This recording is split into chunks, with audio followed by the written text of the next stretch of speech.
John பன்னியன் என்கிற ஒரு தேவ மனிதர் எழுதின அந்த புத்தகத்துல இவ்வாறு ஒரு சம்பவத்தை அவர் எழுதுகிறார். பரலோகத்துல ஆண்டவருக்கு ஒரு பொக்கிஷ சாலை உண்டா. அந்த பொக்கிஷ சாலையில ஆண்டவருக்குள் ரட்சிக்கப்பட்டவர்களை தேவன் ஆசீர்வதிக்க வேண்டும் என்று ஒவ்வொரு நபருடைய வாழ்க்கைக்கான ஏராளமான ஆசீர்வாதங்கள் அந்த பொக்கிஷ சாலைக்குள்ள வச்சிருக்கிறார். ஆனா அந்த பொக்கிஷ சாலை எப்படி இருக்குதா?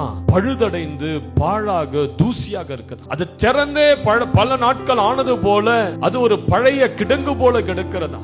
ஏன் அப்படின்னு கேட்க தேவதூதர் சொல்றாங்களா, இந்த ஆசீர்வாதங்கள் எல்லாம் பெற்றுக்கொள்ள பூமியில் இருக்கிற விசுவாசிகளுக்கு போதுமான ஜெபம் இல்ல. ஏராளமான ஆசீர்வாதங்களை கர்த்தர் இங்க வைத்திருக்கிறார். ஒவ்வொரு விசுவாசியும் ஏராளமான ஆசீர்வாதங்களை பெற்றுக்கொள்ள, பணங்களை பெற்றுக்கொள்ள, பொக்கிஷங்களை பெற்றுக்கொள்ள, பூமியில ஒரு பெரிய மனிதனாய் வாழ, அந்தஸ்து ஆஸ்திகள் கீர்த்தி புகழ்ச்சி நிறைந்த மனிதனாய் வாழ வேண்டும் என்று தேவன் ஒவ்வொருத்தரையும் அந்த நோக்கத்தில் தான் ரட்சிக்கிறார். ஆனால் விசுவாசிகள் போதுமான விசுவாசம் இல்லாததனால, ஜெபம் இல்லாததனால, அவர்கள் தேவனுடைய பிரசன்னத்தில் தங்களை ஒப்பு கொடுக்க அவர்களுக்கு இருதயம் இல்லாமல் போகிறதுனால இந்த பொக்கிஷ சாலை அப்படியே அடைப்பட்டு இருக்கிறது.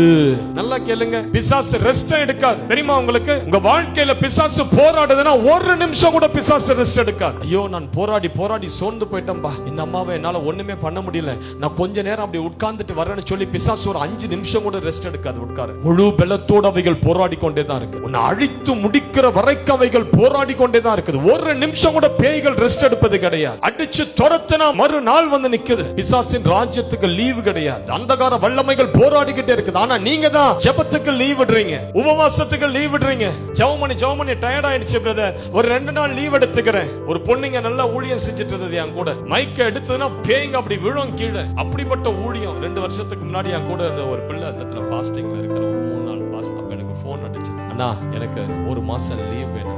கேட்டேன், எதுக்கு உனக்கு லீவ் வேணும்? இல்லைன்னா ஊழியம் செஞ்சு ஒரே எனக்கு பிரஷரா இருக்குதுன்னா அதனால எனக்கு லீவ் வேணுமா? பிசாசுகள் லீவ் எடுக்கிறது கிடையாது, ரெஸ்ட் எடுக்கிறது கிடையாது. சாத்தானுடைய ராஜ்யம் தேவ பிள்ளைகளை அழிக்க தொடர்ந்து அவைகள் தீவிரமா செயல்படுகிறது.